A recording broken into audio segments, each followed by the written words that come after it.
Hello সবাইকে, আজকে আমাদের প্র্যাকটিস নোটসের আরও একটা এপিসোড আপনাদের সাথে শেয়ার করতে যাচ্ছি। সো আজকে আমরা বোঝার চেষ্টা করব যে বেয়ারিশ অর্ডার ব্লক কীভাবে কাজ করে অ্যান্ড বেয়ারিশ অর্ডার ব্লক থেকে কীভাবে আমরা সেল সাইডে পজিশন নিতে পারি।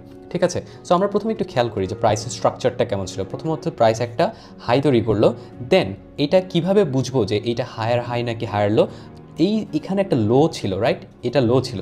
যখন আমার এই লোটাকে টেক করা হবে তখন সেটা কি হয়ে যাবে, আরেকটা নতুন লো। তার মানে কি লোয়ার লো, রাইট? তার মানে আমরা অলরেডি গেস করে ফেলেছি এখানে একটা আপ ট্রেন্ডের যে মোমেন্টাম ছিল সেটা নষ্ট হয়ে গেছে। তার মানে এটা হচ্ছে এখন আপাতত পর্যায়ে আমরা একটা সিনারিওতে বুঝতে পারছি এটা একটা ডাউন ট্রেন্ডে চলছে, রাইট? সো আমাদের ওয়েট করতে হবে যে ব্রেক অফ স্ট্রাকচার, এই বিওএস এর মানে হচ্ছে ব্রেক অফ স্ট্রাকচার। ঠিক আছে, সো আমরা দেখব কিভাবে অর্ডার ব্লক আমরা ট্রেড করতে পারি।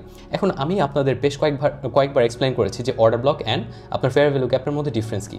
আপনি দেখলেন, ধরেন এটা হচ্ছে একটা রেড কালারের ক্যান্ডেল, রাইট? অ্যান্ড পরবর্তী একটা ক্যান্ডেল হলো, সেটা হচ্ছে এই ধরনের বড় একটা ক্যান্ডেল, বাট সেটা হচ্ছে গ্রিন কালার ক্যান্ডেল।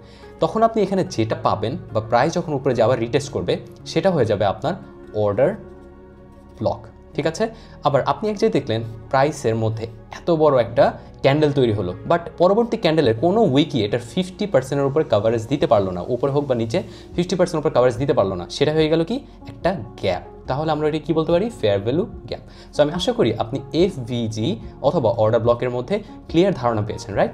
সো আমরা যেটা করব, ব্রেক অফ স্ট্রাকচার পেলাম, দেন আমরা কি এক্সপেক্ট করতে পারি, একটা লোয়ার হাই আমরা এক্সপেক্ট করতেছি, রাইট? সো যখন আমরা একটা লোয়ার হাই এক্সপেক্ট করব অ্যান্ড আমরা যখন এই লেভেলটা রিটেস্ট করলো, এটা কি হয়ে গেছে আমার, এটা হচ্ছে মাইনর, রাইট? আপনি কি মেজর আর মাইনর মধ্যে ডিফারেন্স জানেন? যদি না জেনে থাকেন, আমার এই মেজর আর মাইনর রিলেটেড একটা এপিসোড পাবলিশ করা আছে, সেটা দেখেও শিখে নিতে পারেন।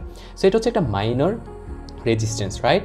কারণ এটা ছিল সাপোর্ট, এখন হয়ে গেছে রেজিস্ট্যান্স। যখন আপনি এই রেজিস্ট্যান্সটা ফেস করবেন তখন আপনার স্টপ লস কোথায় থাকবে, অফকোর্স এটার হাইতে, বা এখানেও কোথায় থাকবে, হাই। এই অলওয়েজই আমরা এই হাইগুলো সুইং করে নেওয়ার চেষ্টা করবো। মার্কেট সবসময় আমাদের লিকুইডিটি অ্যান্ড আমাদের স্টপ লস আর্ন করার চেষ্টা করবে, রাইট?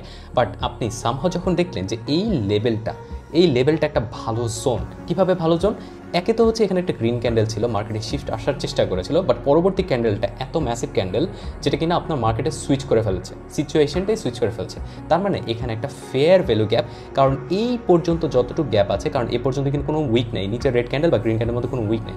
তার মানে এটা হচ্ছে আপনার এফভিজি, রাইট? অ্যান্ড এটা হচ্ছে আপনার কি, এই এরিয়াটা আপনার অর্ডার ব্লক। সো আপনি এফভিজি অ্যান্ড অর্ডার ব্লকের কম্বিনেশনে এখানে একটা সেল পজিশন নেবেন অ্যান্ড আপনি স্টপ লস এটার উপরে রাখতে পারেন, অথবা এই টপ সুইং হাই যেটার মধ্যেও আপনি রাখতে পারেন। সো এইভাবে আপনি 1:2 ইজিলি ট্রেড করে সেটআপগুলো থেকে আপনি প্রফিট জেনারেট করতে পারেন।